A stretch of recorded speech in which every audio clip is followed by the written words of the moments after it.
Hi everyone. तो आज हम लोग बात करने वाले हैं कि एक बिगिनर आर्टिस्ट को अपना माइंडसेट कैसा रखना चाहिए।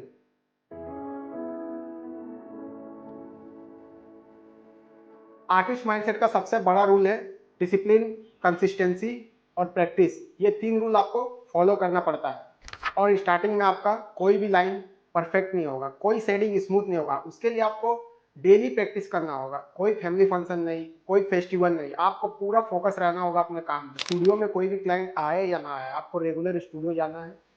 रेगुलर आपको कुछ ना कुछ ड्रॉ करना है अपना बुक में।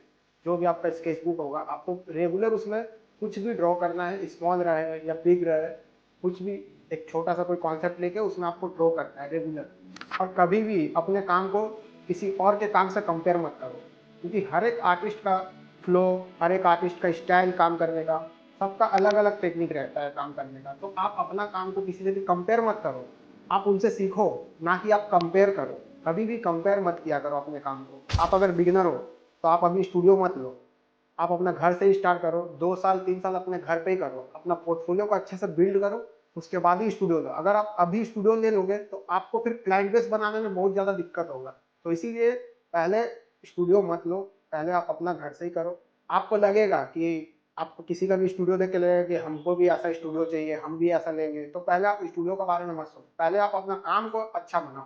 आपका अगर काम अच्छा रहेगा तो क्लाइंट आएगा ही, और अगर आपका काम अच्छा हो गया तो फिर तो आपका स्टूडियो भी हो ही जाएगा। अगर काम ही नहीं रहेगा अच्छा तो स्टूडियो लेके कोई फायदा नहीं है। इसीलिए पहले अपना काम को अच्छा बनाओ, अपना पोर्टफोलियो को अच्छा बिल्ड करो, उसके बाद ही स्टूडियो लो। क्योंकि जरूरत कभी भी खत्म नहीं होता है। अगर आपके पास अभी साइकिल है, फिर आप देखोगे किसी और के पास बाइक है, तो आपको क्या लगेगा कि हम बाइक लेंगे। फिर आप देखोगे कुछ दिन के बाद किसी और के पास कार है, तो फिर आपको लगेगा कि चलो हम कार लेंगे। तो इसका ये मतलब है कि जरूरत कभी खत्म नहीं होता है। आपको अगर फोकस रहना है तो सिर्फ और सिर्फ अपने काम में फोकस रहना है, ना कि ये सब चीज़ों में। आप अगर अपना काम में फोकस रहोगे तो ये सब चीज़ भी आ जाएगा। अगर आप पहले वो सब चीज़ों में ध्यान दोगे, वो सब चीज़ों में फोकस करोगे, तो आप कभी आगे नहीं बढ़ पाते। और टाइमिंग कितना इंपॉर्टेंट है एक आर्टिस्ट के लिए। आपका स्टूडियो का टाइमिंग जो भी रहता है, आपको 30 मिनट पहले जाना है। ऐसा नहीं होना चाहिए कि आपका क्लाइंट आके वेट कर रहा हो और आप आ रहे हो आराम से। सिर्फ अच्छा टैटू बना लेने से प्रोफेशनल आर्टिस्ट नहीं बना जाता। आपको टाइमिंग का भी ध्यान देना होगा, और आप उससे कैसे बात कर रहे हो, आप उससे डिज़ाइन को लेके कैसे डिस्कस कर रहे हो, वो भी मैटर करता है। सिर्फ अच्छा टैटू बना लेने से आर्टिस्ट नहीं बना जाता है। आपको हर एक चीज़ ध्यान देना होगा। एक नॉर्मल इंसान डिज़ाइन को देखता है, लेकिन एक आर्टिस्ट उस डिज़ाइन के पीछे का स्टोरी को देखता है। क्लाइंट जब भी आता है वो सिर्फ टैटू बनवाने ही नहीं आता है, वो अपने लाइफ का इमोशन, स्ट्रगल आपके पास लेके आता है। और हमारा काम सिर्फ इंक भरना नहीं है, बल्कि उस इमोशन को रिस्पेक्ट के साथ परमानेंट बनाना है। और अगर आप नया स्टूडियो ले लिए तो कभी क्लाइंट आ भी सकते हैं, कभी नहीं भी आ सकते हैं, तो उसके लिए आपको डीमोटिवेट नहीं होना है। आपको कंसिस्टेंसी रहना है, डिसिप्लिन मेंटेन रखना है। आपको अपना काम को 100% देना है। कभी कभी ऐसा लगेगा कि क्लाइंट नहीं आ रहा है, हम स्टूडियो बंद करके चल जाए। बोला जाता है कि 5 उंगली एक बराबर नहीं होता है, लेकिन 5 उंगली एक हाथ से अलग भी तो नहीं होता है। ये भी आपको सोचना है। और आप कभी भी टैटू बनाते हो तो बनाने के बाद उसमें आप कमी निकालो। अगर आप अपना काम में जितना कमी निकालोगे, आप उतना ज़्यादा सीखते जाओगे। अगर आप बोलोगे कि एक टैटू हम बना लिए, अब हम बहुत बड़ा आर्टिस्ट बन गए, ये मेरा बेस्ट वर्क है, तो ऐसा नहीं होता है।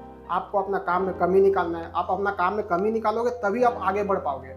आपको सीखते रहना है, लाइफ टाइम तक सीखते रहना है। आर्ट एक ऐसा चीज़ है कि आप कभी भी सीखना आपको छोड़ना नहीं है। आपको सीखते रहना है। आप जितने भी और भी आर्टिस्ट हैं, जितने भी बड़े बड़े आर्टिस्ट हैं, आप उनका काम देखो, उनसे सीखो, जितना हो सके सीखो। आप कभी भी अपने आप को बेस्ट मत मानो। और एक चीज़ हम बता दें, गुड, बेटर और बेस्ट, ये 3 चीज़ होता है।